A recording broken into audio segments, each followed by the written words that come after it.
आज की वीडियो में हम बात करेंगे 3 ऐसे विटामिन्स के बारे में जो मर्दाना कमज़ोरी, इरेक्टाइल डिस्फंक्शन, लो स्टेमिना, लो लिबिडो और लो स्पर्म काउंट को बढ़ाने में आपकी मदद करेंगे।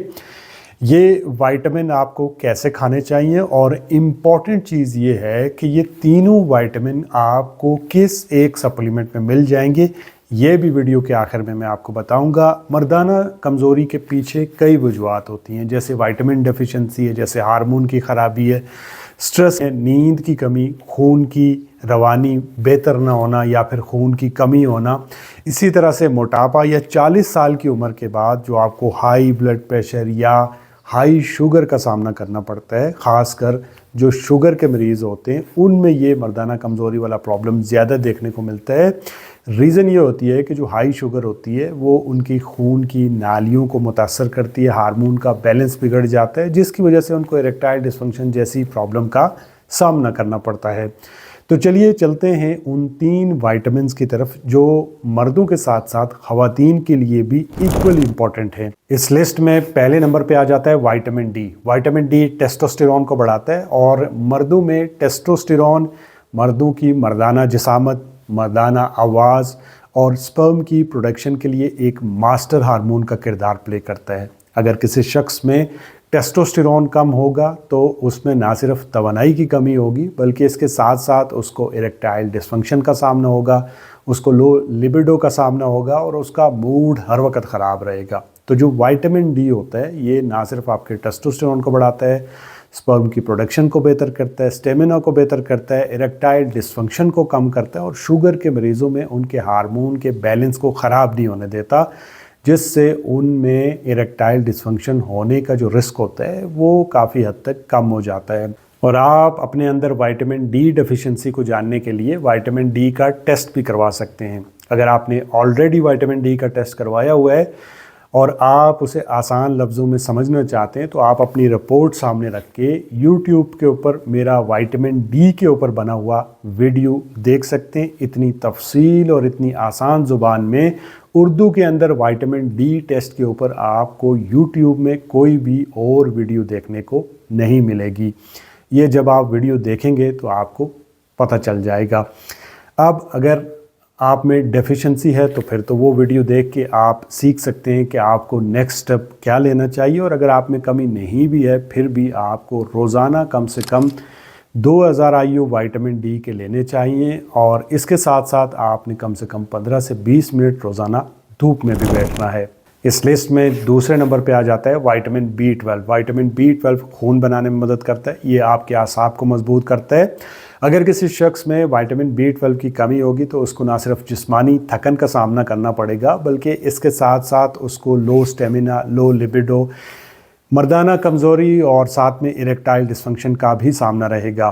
तो इसलिए विटामिन B12 ये आपकी तवानाई को भी बढ़ाता है, स्टेमिना को बेहतर करता है, स्पर्म काउंट की म्यार और क्वालिटी दोनों को इम्प्रूव करता है, स्पर्म मोटिलिटी को बढ़ाता है। इसके अलावा जो शुगर के मरीज़ होते हैं उनमें जो आसाबी कमज़ोरी होती है उसको कम करता है, आसाबी नुकसान को कम करके उनमें जो प्री मैच्योर इजैकुलेशन हो रही होती है उसमें कमी आती है।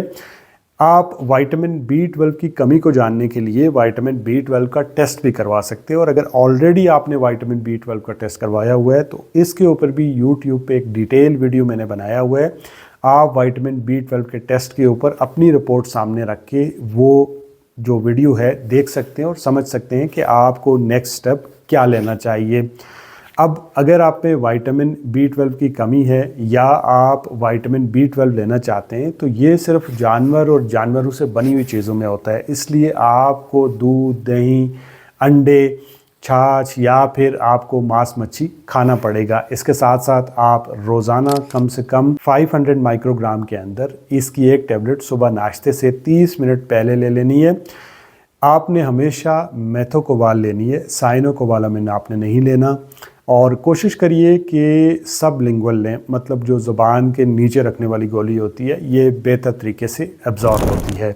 इस लिस्ट में तीसरे नंबर पे जो विटामिन आ जाता है वो है विटामिन ई। विटामिन ई एक स्ट्रॉन्ग एंटीऑक्सीडेंट होता है जो कि मर्दों और ख़वातीन दोनों की फर्टिलिटी के लिए एक ज़रूरी विटामिन होता है। ख़ासकर मर्दों में ये खून की रवानी को बेहतर करता है। मर्दाना सेहत के लिए मर्दों में खून की रवानी का बेहतर होना ज़रूरी होता है, इसलिए कि अगर आप में खून की रवानी बेहतर नहीं होगी तो इससे आपको इरेक्टाइल डिस्फंक्शन का सामना रहेगा, इससे आपके स्पर्म की क्वालिटी ख़राब रहेगी। इसलिए विटामिन ई खून की नालियों को मजबूत करता है, ये इरेक्टाइल डिस्फंक्शन को कम करता है, स्पर्म काउंट और स्पर्म की जो मूवमेंट है उसको तेज़ करता है, शुगर के मरीज़ों में एक एंटीऑक्सीडेंट के तौर पे काम करता है। अब इसके टेस्ट की ज़रूरत नहीं होती है, इसलिए कि इसकी जो डेफिशिएंसी होती है वो बहुत रेयर होती है। आप जब भी किसी गायनेकोलॉजिस्ट के पास जाते हैं तो वो आपको विटामिन ई के जो ईवीऑन की शक्ल में मार्केट में कैप्सूल मिलते हैं वो लिख कर देती है। उसकी रीज़न ये नहीं होती है कि आप में इसकी कमी है, क्योंकि इसकी डेफिशिएंसी बहुत रेयर होती है। उसकी वजह ये होती है कि ये एक स्ट्रॉन्ग एंटीऑक्सीडेंट है जो कि आपकी फर्टिलिटी को इम्प्रूव करेगा। इसलिए इसकी डेफिशिएंसी को मद्देनज़र रख के आपने इसका इस्तेमाल नहीं करना, बल्कि साल में कम से कम 1 से 2 महीने आपने इसको एक स्ट्रॉन्ग एंटीऑक्सीडेंट समझ के इस्तेमाल करना है।